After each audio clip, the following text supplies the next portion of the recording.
Good morning, Giants. Welcome to Wake Up with Giants TV. If you have a giant lag, this show is for you because we have giant lags. But today, we're going to learn how to lead yourself first. Wakey, wakey. It's time to get naked leadership.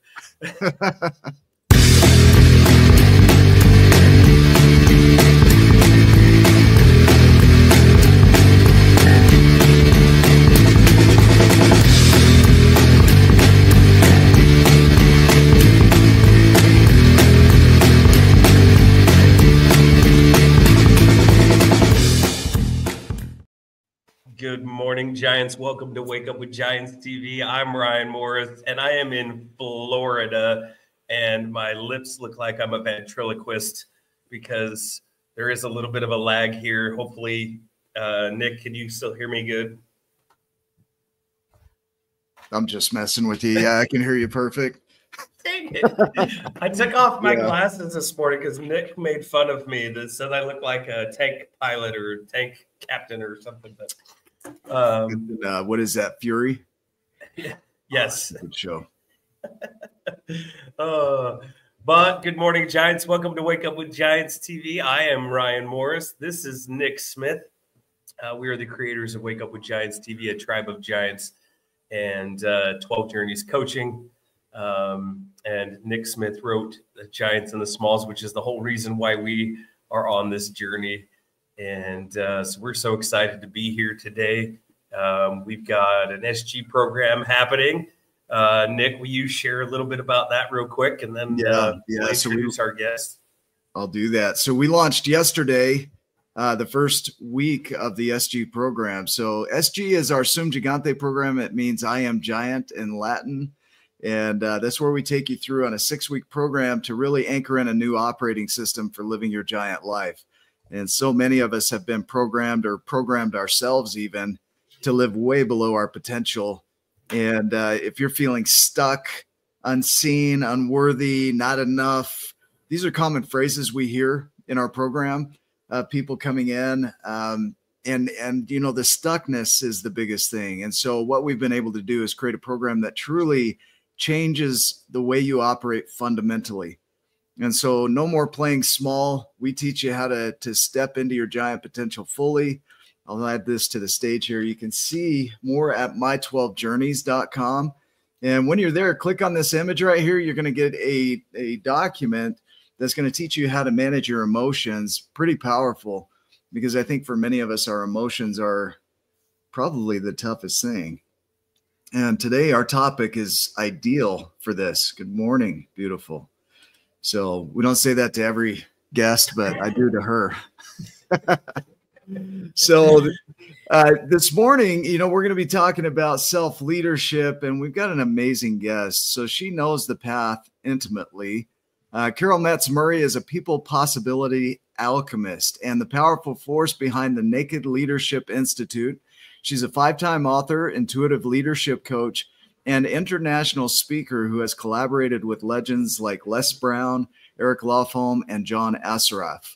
Carol's story is a transformation from high stress and anxiety to courageous, heart-centered leadership. She teaches what she lives, and when we strip back the roles and expectations, what remains is the most powerful version of us. You're about to learn how to reclaim your voice, activate courage, and lead from radical authenticity. So let's dive in. A massive welcome to Carol Metz Murray. It's good to have you here. Well, I'm delighted to be here with both of you, spending time with giants. I mean, that's really very exceptional on a Sunday morning. And as well, it's Father's Day. So a happy Father's Day to fathers and dads, wherever you may be. Thank you for being you. So, yes, I am delighted to be here with you. That's beautiful. Thank you. We're looking forward to learning from you. The idea of self-leadership, or leading from within first, is essential. I think so many of us look outside of us for, you know, solutions, input. We have an external locus of control, so we put the responsibility on our environment or other people. And so the idea of self-leadership is really where life starts to change. Is that pretty accurate? That is very accurate. Yes. Yeah. When Can you you accept responsibility for who you are, it's quite amazing. Can you define what that means to you, the self-leadership? Well, the self-leadership for me is, as you've mentioned, it begins within. And there is a qualifier in naked leadership. You get to keep your clothes on. Because this is the work inside. And when you lead yourself, regardless of the role that you are in, and you step into who you are, just absolutely who you are, it really does make a difference. Because as you've already mentioned, so often we look at leadership from the external environment. And self-leadership begins with me. It does begin with, yes, managing my emotions, but really understanding, who am I? Who am I? And letting go of all of those external things that we think we are. Yeah. So we, for this series, we were going to focus on the growth, the uncertainty and abundance and vision. But you can't even see those until you step into self-leadership. And so I think we're going to hang a little bit here and dive back into the root journeys, which is where you really see your non-conscious patterns. You wake up to them. You feel fully your emotions. So I want to play with that. The idea of self-leadership, I'll just share an idea and then I'll let you take over here. Internal family systems talks about different parts in us. And often, I've been talking about this week about boundaries and how we think boundaries are what we get to tell other people what they can and can't do.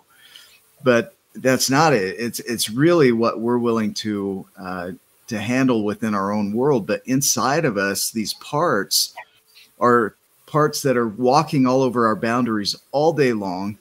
We don't say anything to them. We don't try and correct them. We don't try to change them. And so we're out there looking to lead others, and we can't even lead our own parts. Can you speak to that a little bit? Yes, because in essence, and again, if we don't know who we are, how are we going to lead anyone else? And what comes up for me in self-leadership, in any relationship, there are generally two. So it's an I plus an I is equal to we. But if you take this one away and there's me,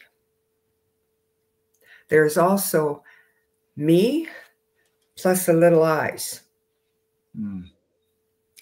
And it's those little I's that live within us that we really need to develop a relationship with, understand them, and allow them to either help us or we say goodbye to them. However, it's the I plus the little I's is equal to me, to you. And that really is where self-leadership begins. So we think of boundaries. Yes, we can put out our external boundaries, but at the same time, what's going on inside? Because the field might be wide open and we haven't checked in on any of our boundaries. We haven't checked in on, who am I? And am I accepting myself to step into that external world? And for me, that is a step to success. Accept who you are. With all the bumps and lumps and, I don't know, freckles or whatever, just accept who you are. Make that decision to accept who you are. That is amazing. Yeah, so I want to dive in a little deeper there. So we're going to peel back the layers here. Okay. The recognizing your parts that are the little I, right? The little I. Who is it? The wordsmith? I don't remember. Laurel Erica talked about the capital I and the lowercase I, the little I. And, you know, the capital I, it looks like a pillar. And so it's the connection between heaven and earth. It's our connection with our highest self. And the little I isn't quite there. It's not measured up to that yet. In our terms, it would be the small. So we recognize the small inside of us. And it's not wrong. It's just not developed the way it could be. So it's not making that full connection to your potential. So it's still a little I.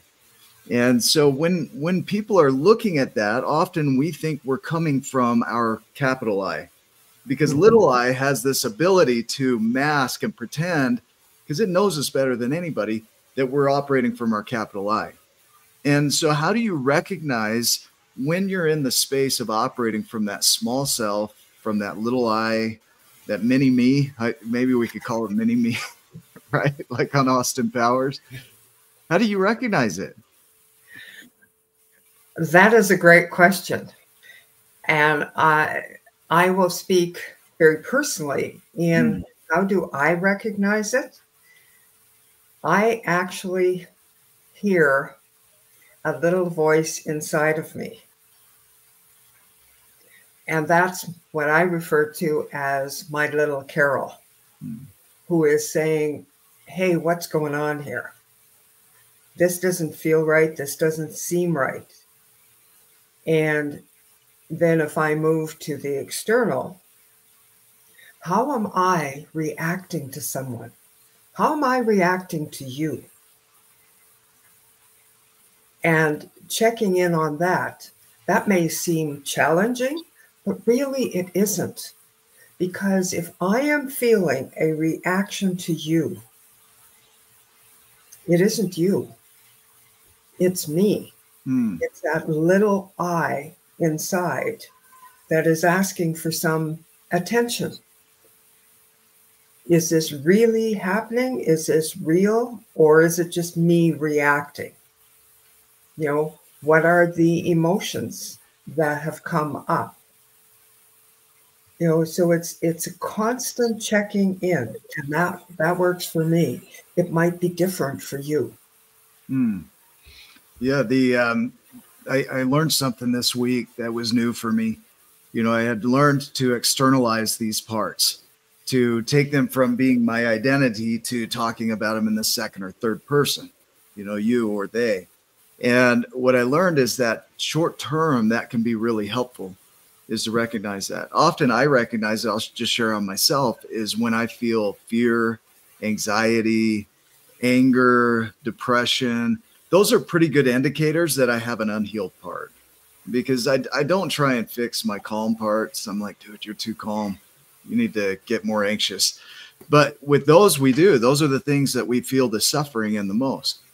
And so for me, I recognize it by where it's coming from. So if it's coming from fear, I know that's mini Nick, you know, little Nick. But when I'm looking at healing it, if I talk about it in the third person, this is what I've learned. People who are prone to PTSD or depression, if they talk about themselves in the third person, it depersonalizes them and actually creates more harm in the long term if you use it over and over again. In short term, it will break you free. But long term, it's going to cause problems. It's almost like putting too much adrenaline into the heart. Short term, it's going to spike the heart. Long term, it's going to cause some real damage. Right? Can you talk about ways that you talk to these parts? How do you dialogue with them? What have you learned in your experience of how to lead those parts so that they can develop? Well, for me, the top skill that I have used over years actually is journaling. Now, that doesn't necessarily work for everyone. But for me, I recently had something, one of those little eyes came up and totally shocked me, because I thought I had dealt with it throughout my whole journey of self leadership and healing and moving on. But it surfaced. And first of all, I just sat with it saying, what's this all about? And where did that come from? But for me, one of the gifts that I give myself is I sit down with pen and paper. And it isn't about having correct grammar or having sentences, spelling words correctly, none of it. It's just allowing it out of me onto the paper. And after it's said and done, I can actually feel the calmness inside of me because I've let it out. I've just expressed it. And it's not about going back and reading it. Absolutely not. It's about just honoring the process, honoring yourself that you gave yourself that time to have a look at it, deal with it, and give peace to your body. Oh, I like that. You know, Edith Eger says that expression is the opposite of depression. And the expression, what I really heard inside of what you just shared was that it's not about going back to reread it. It's just expressing it. It's getting it out and onto paper. And there's something powerful about paper. And I don't know why journaling is so powerful, but I think this has something to do with it, is when we're predicting our world, as soon as we speak it, we start to create it as reality. So as soon as it comes out of our mouth, it starts to be part of that outer world. But prediction is before that. So it means before words.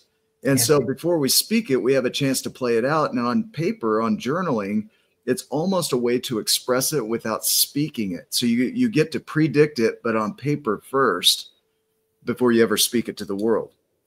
And you may never speak it to the world, but I think it plays into that prediction, that internal subconscious state where we're playing out what's going to happen next before it happens. And that gives us a way to externalize without the words. Do you have a view on that? Yes, I do. And you're right. It's that when you're, excuse me, the prediction, yes, you're moving that, you're actually moving it out of you without speaking, but you're getting it out and letting go of more of that little I. So that little I is actually growing into a full I. So really and truly, by allowing, and that's the big thing too, is you're giving yourself permission to express it this way. And that's a big step in the release. Yeah, beautiful. The Nathaniel Brandon said that, let's see, acceptance is the second step in transformation. Awareness is the first. So you've got to even know it's there. And then the accept it is the second, which this is where I see people get hung up, is they think, oh, I have to resign to it, or I have to accept it. And it just is what it is. And I'll never be able to change it. What are you hearing? I'm watching your expressions. Yeah, it's beautiful. It's just when you said, and I'll never be able to change it.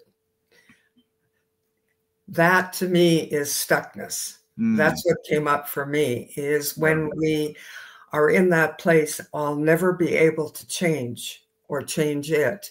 That means that I'm stuck and very comfortable in being stuck. Yeah, even if you're uncomfortable. I've accepted. Yeah, and that's not what it is. No. When you acknowledge it, you're just saying it's allowed to be here. I think it was J.P. Morgan, who's another coach, powerful guy. He said that acceptance comes in two forms, allowance and accommodation. So allowance is more of there's room for it to be here, but it might be temporary. Accommodation is you're adjusting to it, you know, and your life might not, you know, you might not have all of the things that somebody else has. So you've got to accommodate and adapt to that. So accommodation is more of an adaptation to what it is, whereas allowance is I'll give room to it long enough for it to be here and it will move on its own. And accommodation, what really is coming up for me is accommodation is part and parcel of our whole life.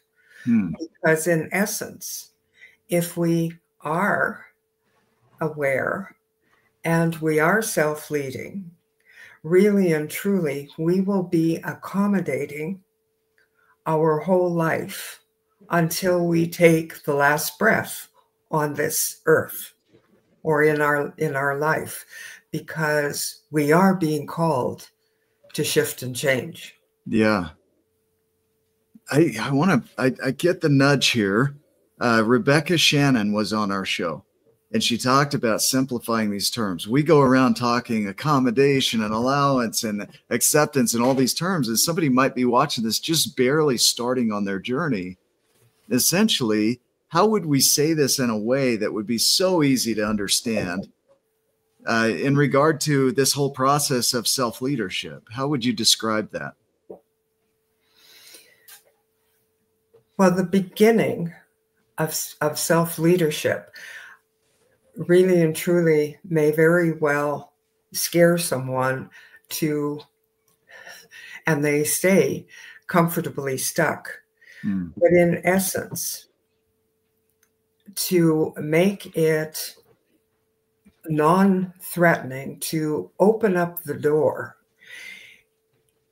is if you are feeling that there are things that are off in your life, whether they be tiny things or whether they be a great big volcano ready to explode. It's really, it's having the courage to say, hey, what's going on here? And it may be that you have to ask for help, because shifting and changing isn't necessarily done by ourselves. We have the whole world as teachers. So for me, it was a second in time where I had to make a decision. Or let me rephrase that. I guess I didn't have to, and I could have stayed in the mess I was in.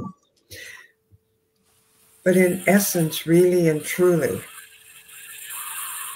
is when you have, and it's that niggling feeling inside of you that something is really off, pay attention to it. Like, really pay attention to it, because the outer world doesn't know what's going on inside of you.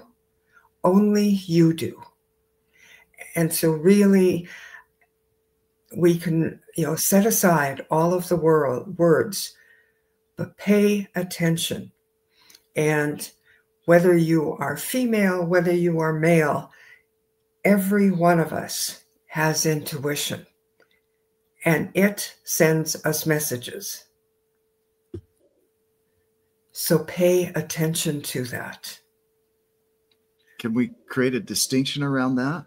And you can help me clarify this, but pay attention is to me noticing, but do we have to listen to it? Because I've had intuitions and paying attention to things that have been completely wrong in my life, that I'm getting this nudge that this is going to happen, or I'm making predictions and I'm feeling my full body experience.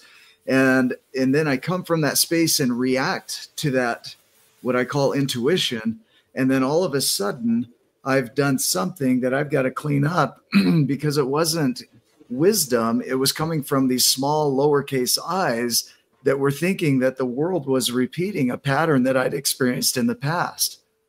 And so how do you recognize the difference between your small parts trying to manage and control and keep you safe versus your wise self that would actually lead you toward a better outcome in your life?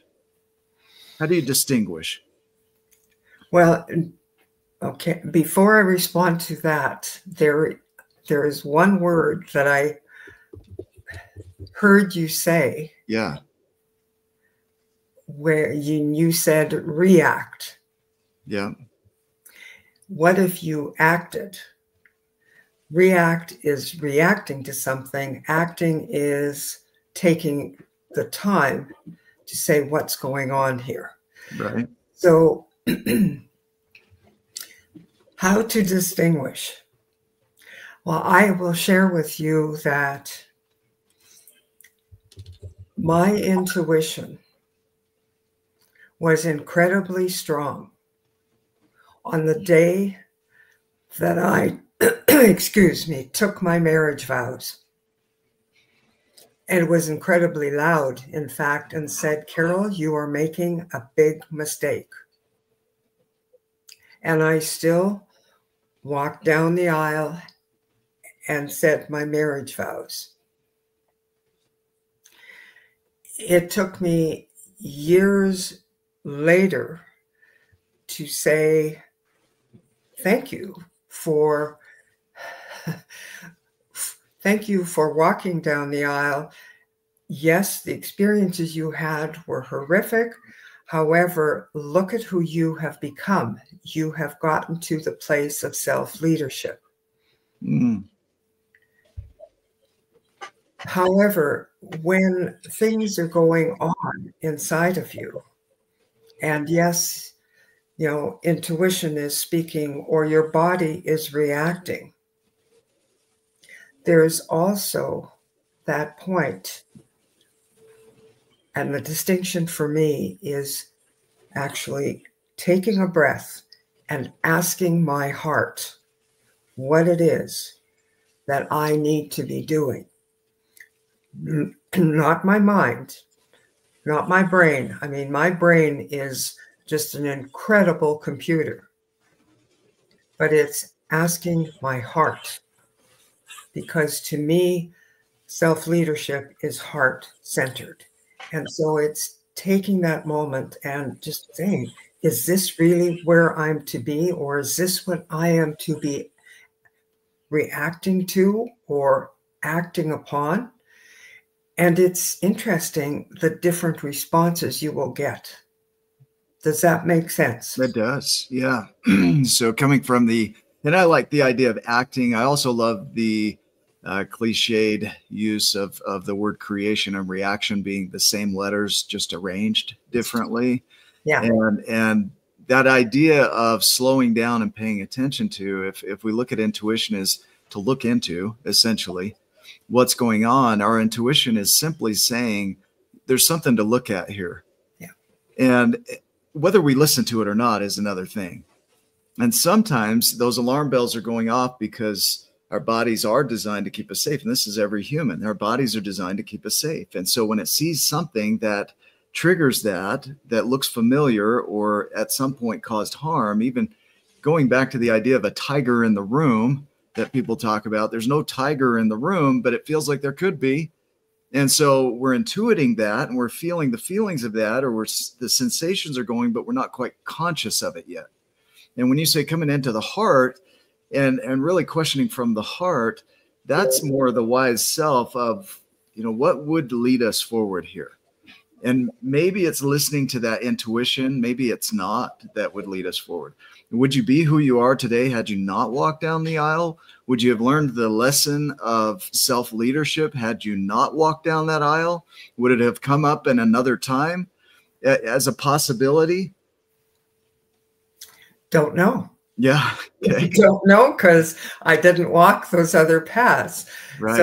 So in essence, you know, I can look at it and say, that's the path that I chose to walk to get to self-leadership. It was a path with many, many potholes and many mountains to climb, but it was the path that I chose to walk on. Yeah. And, you know, I can also look at it and say, as challenging as it was, out of that path, I received 4 beautiful gifts. Yeah. Yeah. And those are my children. You know, so it's the path in essence that I chose. And, you know, I can't answer your questions because I don't have any of the kind of what other path was there. This was the path that I said, okay. Yeah. I'm not sure I remember agreeing to it, but somewhere I did. Yeah. And, yeah.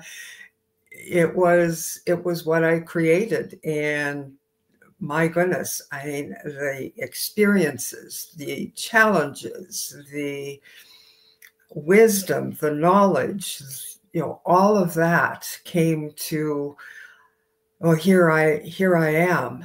Yeah. Yes, self-leadership from a place of love, from a place of joy.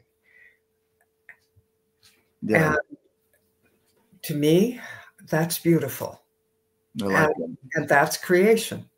Yeah, some of the biggest lessons in my life have come from the biggest challenges.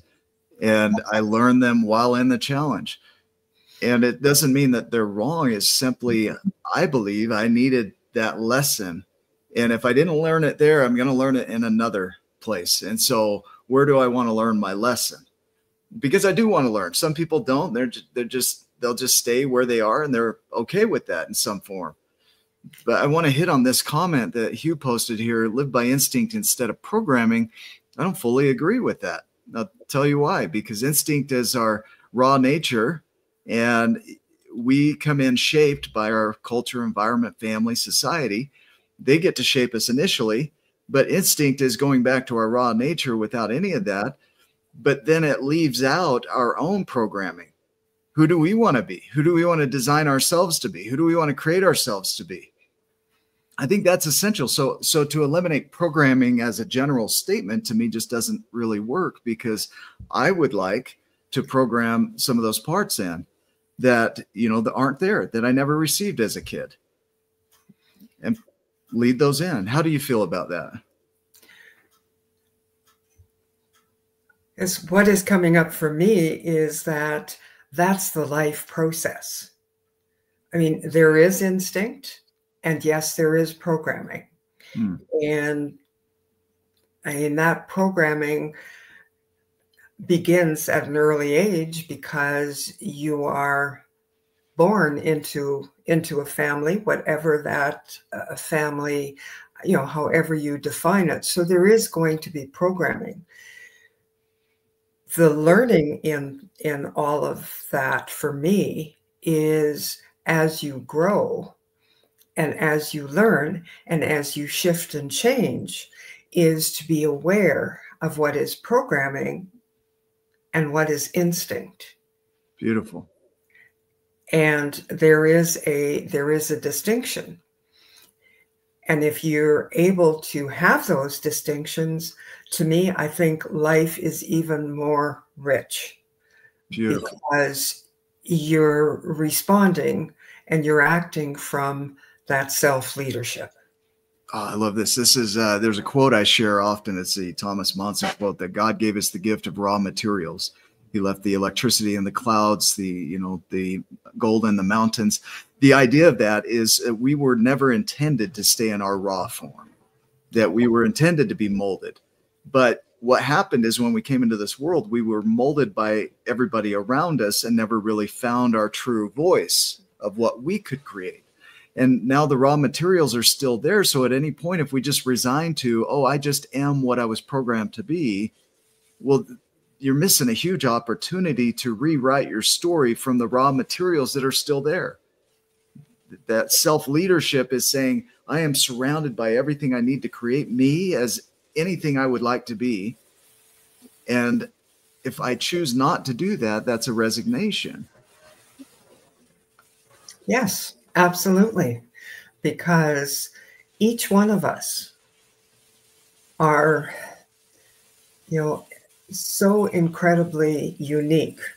Yes, there's similarities, but we each bring a uniqueness to the world. And it's our responsibility to find what those unique gifts are inside of us that flourish with instinctiveness and may not flourish at all with programming. Yeah. And I know each and every one of us, everyone on the call, both Ryan and you, Nick, we all have unique gifts. Yes. And what is it that you can do to really expand those gifts. I mean, for me, one of my gifts was that I learned at a very early age, I loved speaking. And it's really fascinating because I'm an introvert. And so I can spend time by myself, just, you know, and really enjoying the quiet. But yet I love to speak, and I love to speak to audiences. But that's one way that I have to share who I am, to inspire and influence others to shift and change. Yeah. To discover who they are. I heard this said that, you know, we can't truly be anything. I will never be in my world an NBA athlete. I don't have the height. I don't have the skill. I'm madly uncoordinated. Right. So for me to walk on the field and say I'm going to do that doesn't really fit. However, I can be anything within the context of my gifts. So within the gifts, there are no limits. I can expand in all directions with that gift that I have. Like Pablo Picasso said, the meaning of life is to find your gift, and the purpose of life is to give it away. That's what I know I can do. And maybe there's a disagreement with that statement of we can be anything within the context of our gifts. And do you agree with that? Or does that rub against you wrong? And how does that land for you? Well, for me, that lands very positively, is that, yes, we can be within the context of our gifts. We can be. And be or being, to me, is the key word in there. Like, who are you being? You know, who are you being to be that extraordinary person? Or who are you being to live that extraordinary life? And you will have skills for, you know, for something that I won't have skills for. And that's very okay. Yeah, that's the beauty. But be the champion in the area and the distinctness that you have and that you are. I love that. Could you imagine a world where all flowers and everybody's a tulip?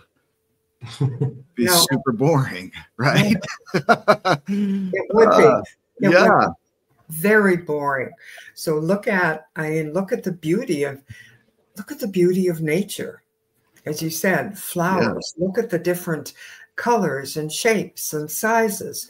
But then again, too, look at plants and trees and all of that that beauty. And mind you, I've never heard any of them say, well, who am I, or who do I need to be, or what's my distinctness? They just get out there and they are who they are. Yeah. And the thistle's like, I'm going to be a thistle. That's right. I'm going to be a thistle. Seriously. Seriously. You know what's interesting too is, and I haven't talked a lot because of the delay, and I'm in Florida. I have no delay at the moment, which is perfect. Excellent. But what was coming up for me as I'm coming onto this call is stuff that still is inside that I'm working through, is going, okay, there's this delay. What are people going to think? What are we going to do? How are we going to respond? Is it going to come through the way that it's meant to come through? The work and the practice for me is to see those little eyes, right? And to be able to slow down and sit. And I didn't speak a whole lot, but realize that me showing up on the call, me being present, me being Ryan the Lion and coming in with a loving heart. And when the time's right, I can come in and step in and say what's needed to be said to help impact somebody else's life and also to impact my own and help me grow through this journey, through this learning experience. There's some fear that was involved in that. There was some worry and some doubt. I worked through that as we were sitting here on this call, and with both of you, you didn't know that you were doing that for me. You helped me through some of that for me. Oh, this is the analogy of the lag right there, Ryan. Like there was a lag in the beginning in even your verbal response. And now there was a lag, and there's no lag right now. This is so interesting to me of the metaphor of that. I mean, keep going. I just want to highlight that. That's it. And I just wanted to let people know that it comes up for somebody like me, somebody like Nick, who is deep into our practice, who has been on this journey for a while now. It still comes up. It doesn't just magically go away. Our response to it can get faster and faster, just like a bat swing. When you step up in T-ball and you think you're in T-ball and a 90-mile-an-hour fastball comes across the plate, that's a lot. You start practicing, eventually you can hit those faster and faster and better and better. Well, it took me a minute to shift through it and go, okay, I'm all right. I'm okay. The lag is just a lag. That doesn't mean anything other than there's just a lag. Yeah. And now I get to be me and show up how I am and share this with other people so that as they experience some discomfort, maybe some fear, some self-confidence issues, they can sit back and go, nope, that's just this. Ryan the Lion said so. It's just a little bit of lag. Sit with it, work through it, find somebody like a Carol, like a Nick that can come in and that can help me through it. And I'll get better and better at hitting those fastballs as they come in. And so I just wanted to share a real life example with you guys as we're sitting here on this call. That's powerful. What came to mind here is the calling up versus calling out. And I'm speaking internal, right? We are so shameful to our parts that are lagging. We're so shameful to the parts that are still playing small, the little eyes, and we're calling them out and we're shaming them publicly or however we do it as I'm such an idiot. I'm so stupid, blah, blah, blah, all the things that we say about ourselves. But when you call them up, you're saying, I see you. I love you. I am not abandoning you. I'm not going anywhere. And I want to put you right here and let's stand up together. Right? Yeah. That's the difference between calling out and calling up. Can you speak to that, Carol? And I am saying thank you, Ryan, for giving a demonstration of truly what you've done in this little period that you call lag, where you have taken the time and really had a look and a conversation with a little I or little eyes, because in essence, we are human. And it really doesn't matter how far along we are on our journey. Those little eyes will come up and will create havoc, or they will create some fear. But it's taking the time to check in. So I honor you for doing that and demonstrating that to the listeners, to everyone that's on the show. It happens. That's life. And there's a little growth opportunity in there. Yeah. Wow. Really and truly. Yeah. You've taken fear and you've pushed fear aside and brought courage in, and courage drove the bus, and you sent fear to the back of the bus as you're looking at the lag. So really and truly, thank you for that demonstration. That's very cool. Thank you. I do want to hit, but before we wrap up, because we got about 15 minutes here, I want to hit on the growth journeys now that we have an understanding of self-leadership. And the idea that I want to play with here is the idea that our world is the shadow of our inner world. So our inner world casts a shadow in our outer world, and not in a negative way. It's everything outside of us is an expression of who we believe ourselves to be. And I've heard with change, you don't try and change behaviors or thinking or emotions. You change you. And when you change you fundamentally at that identity stage, it casts a new shadow and you can't help but change. And so I want to play with that idea of how that self-leadership plays into navigating things like uncertainty, abundance, vision, surrendering, and nurturing ourselves and our creations, and how ultimately that leads into our impact. So I bundled a lot in there. Those are the 6 higher level journeys. So 5 growth and 1 legacy. But how does that inner leadership cast the shadow in our world? And do you agree with that, or do you have a differing view? Well, I will share with you what's come up for me as I'm listening to you, Nick, is the day I made a decision, the decision that I needed to change me and my life, because if I didn't, I wasn't going in a good direction. But that day, I also made a commitment to myself that I would get my thesis written for my Master's of Public Administration, because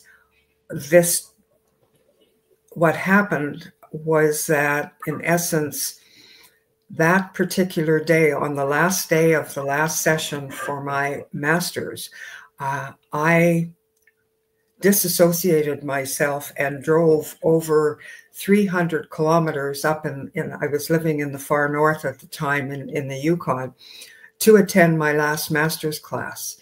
And I didn't know who I was when I came out of that stupor. But in essence, I had burnt myself out. That making that decision right there and right then, that I needed to change my life, because if I was dead, I wouldn't be any benefit to my children. I also made the decision that I would write my thesis. Now, given the shape that I was in, I have no idea how I got my thesis written. And I did it within 3 months. I'd given myself a time frame. So it was about choice. It was about calling forth in me, and also calling forth the big giant to help me. I got it done, and I successfully received my Master's of Public Administration. But it was that, I guess, those seconds of saying to myself, Carol, you need to do this. You need to shift your life. You need to complete this. And in shifting my life, beginning to really, in essence, take the fog off of my eyes. And that really, too, was a journey from my head to my heart. That was the beginning of the journey. So for me, being a giant really also calls forward that self-leadership of love, and beginning, as we said before, the acceptance that this is who I am. The old me no longer. Letting go of being a workaholic, because I needed to prove to the world that I was enough, I was worthy, etc., etc. But it was coming back to the bases, coming back to courage, coming back to love, to begin to accept me as me. And then the road began to clear in front of me, step by step. Yeah, wow. So that's a huge demonstration there of the importance of knowing who you are and anchoring into that. Simon Sinek talks about the why.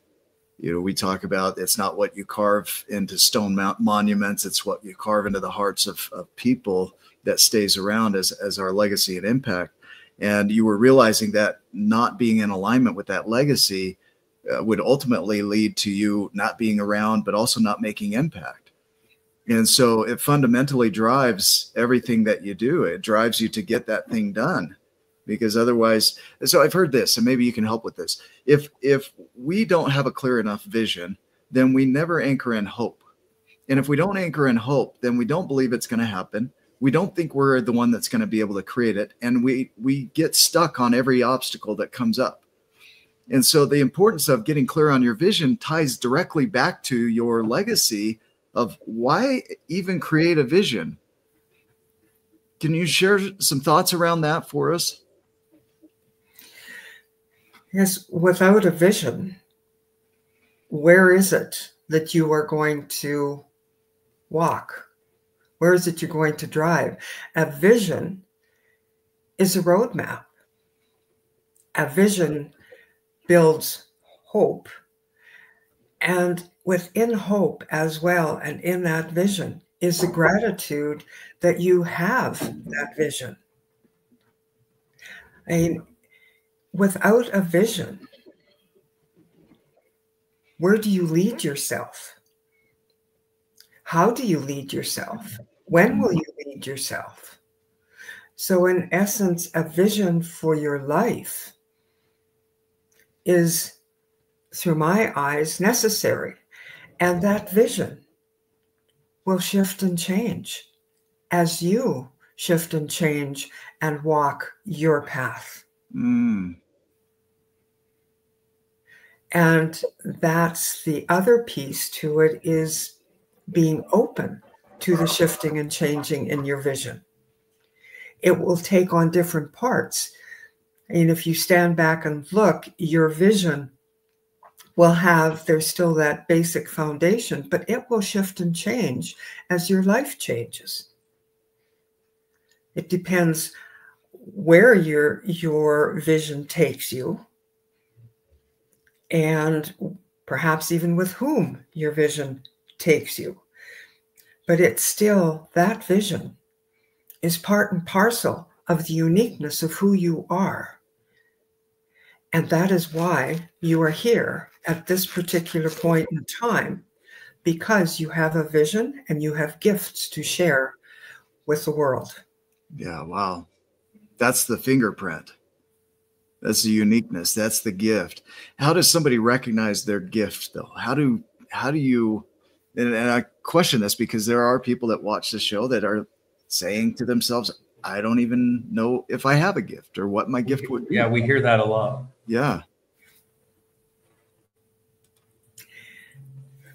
And my question, is back to everyone, is, for some people, that gift is very clear. They know what it is almost from the moment of conception. For others, there is a struggle. Mm. And, I can use myself as an example, is you go along for a while living somebody else's vision. But getting back to your question, if you don't know what your vision is, or you're feeling like you don't know, have you asked yourself? Have you actually asked yourself and taken some time? Ryan gave us a good demonstration this morning. Take some time and sit with it. Mm. And it may not come up just right away. But your vision comes forward in a variety of different ways. What do you like to do? You had mentioned, Nick, that, you're not an NBA player, so you already knew that, but there were other things. Do you like to write? Do you like to speak? Do you like to be with people? Do you like to be the center of creating ideas? Do you like to, figure things out? It's there. It's a matter of ask yourself some questions. Mm. And the other thing is, in the work that you're doing, I would think that in your programs, people can find their path of purpose. Yeah. It isn't that there's a one size fits all. And everyone is going to find their purpose in the way that they are meant to find it. Yeah. When you're saying that, I'm thinking of the people that are going through our program right now. And as they're coming in, they're not focused on their gift. They're not focused on their vision or their legacy or impact. They will be by the time we're done. But initially coming into it, and I won't disclose what they're going through, but what I see is their purpose initially is to get to peace with some pain point in their life that is keeping them from even looking at vision, gifts, and more. So when we get into that survival state, like Maslow talks about, in one area of our life, we get into that survival state with every area of our life, because that survival state takes over and hijacks our whole body. And so I've noticed that people that come into our program are coming in fully hijacked from those survival states. And because of that, they're not able to vision and see beyond what is. And so our first challenge is to get them back to a peace state, so that they can even do what you're talking about here.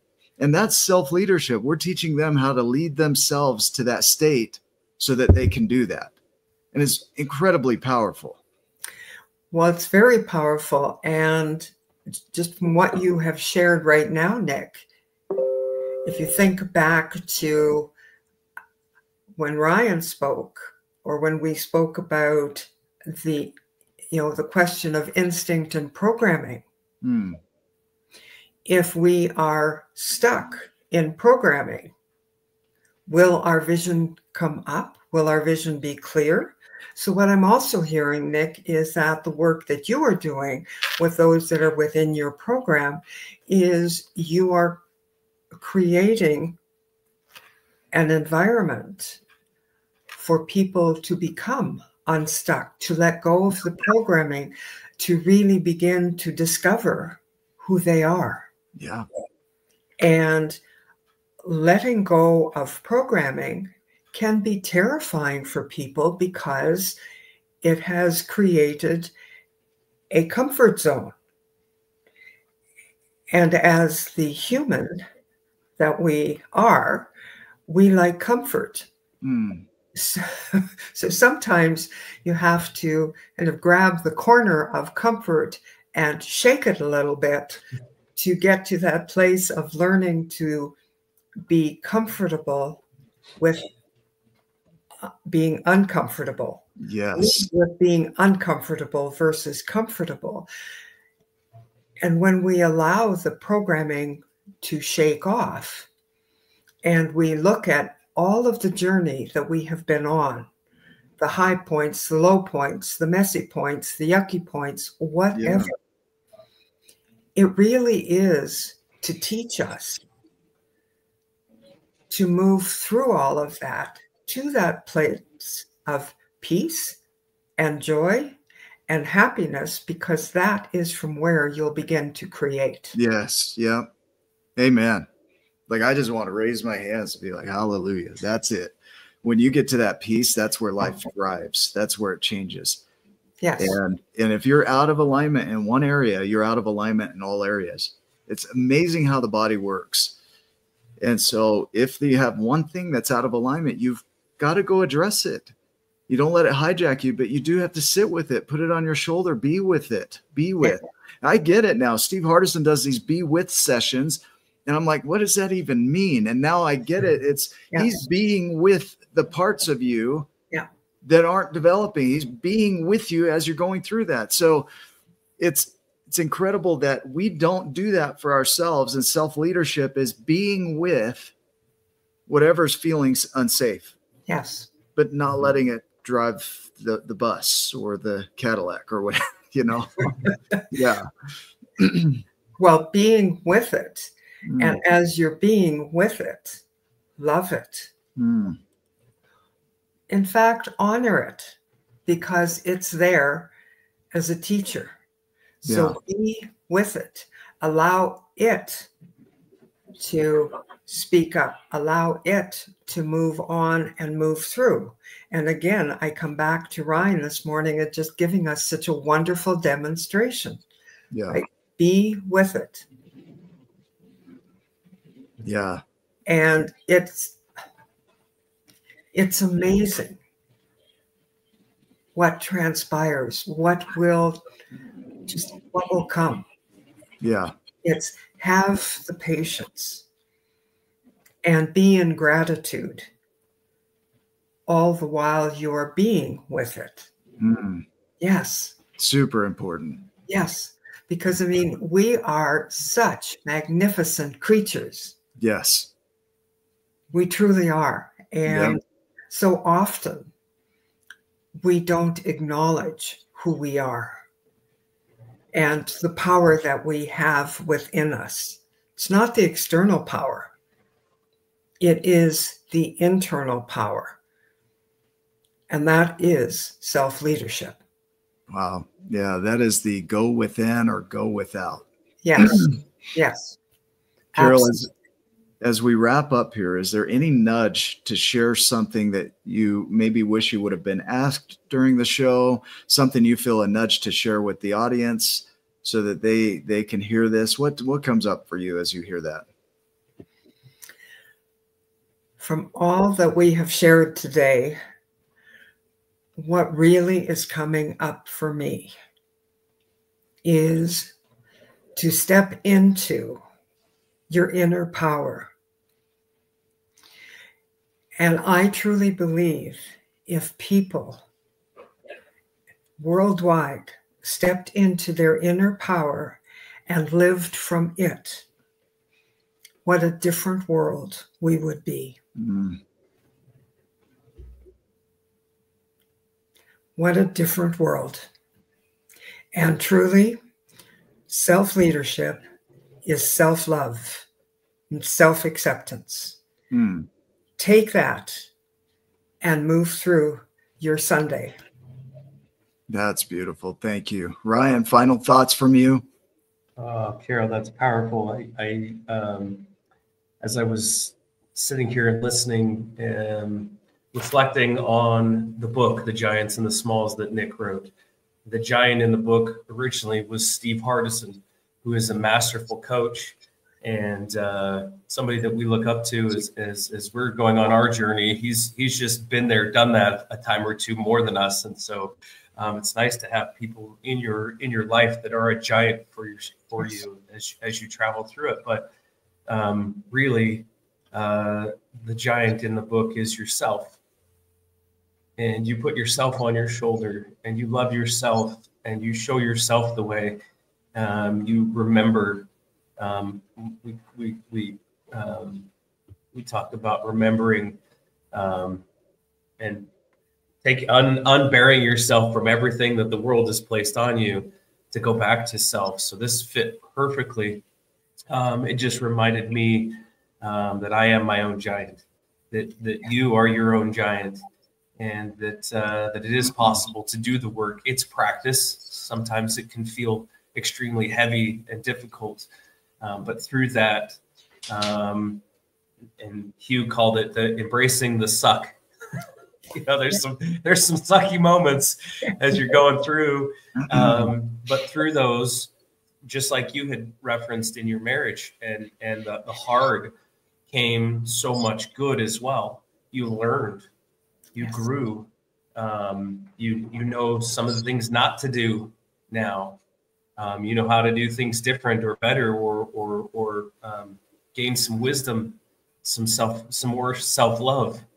And you have become a giant, and you are doing that for other people. You've done it for me. You've modeled it for me today, and I so appreciate you spending the time helping me through the lag and that I was experiencing myself and putting on myself. So thank you so much for all that you're doing in the world. And thanks for being a giant, because you're making a massive difference. Thank you. That's awesome. Well, thank you. Thank you to both of you. And I will say, I concur with you. Steve Hardison is an amazing, amazing being. Yes. And thank you to both of you. I am very humbled and honored to have spent my morning with two wonderful giants. Thank you. Yes. Yeah. Carol, you've hit on the entire journey of self-leadership, and which is the first place we want to start building is in ourselves. And like you said, Ryan, the story of the giants and the smalls, you are the small, you are the giant. That whole community in there is you as well. All the other smalls, all the things they're saying, that's all you too. There's nothing in this book that's external. But I didn't know that when I wrote it. I looked at Steve Hardison and I'm like, yeah, I gotta be like that guy. And it's like, now I can see, no, I don't. He showed me a demonstration and an example of what's possible for me. And now I get to be the giant, like you say, in my own story. And I get to take those small parts and that small community and go back through and rewrite. I literally just wrote that. That's cool. Then even our logo on the 12 journeys, the circle around the outside of the 12 journeys, signifies that all of that is happening inside of you. Yes. And our symbolism throughout everything that we do is to try and help you to recognize how powerful you really are. You're incredible. And you've given us a demonstration today, Carol, of how to do that, some of the process behind it. And where we've been focused on this series, on the growth series, this is essential to growth. When you can do this, you're going to be able to lean into the abundance and vision and surrender and all the things that help you leave an impact in the world. So thank you for showing up so powerfully. For those that are watching, go check out Carol Metz Murray at carolmetzmurray.com and reach out to her and have a conversation with her. If any of this has spoken to you, please share this with somebody you know in your world that could benefit from this conversation.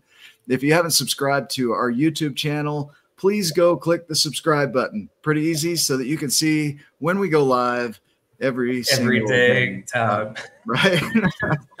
So we appreciate you, the viewers. You make this show what it is. So without your comments, we wouldn't be where we are today. We appreciate you. We love you. We want to serve you. And we're doing our best to do that here. Go make it a giant day. And we will see you in the next video. Love you too. Love you.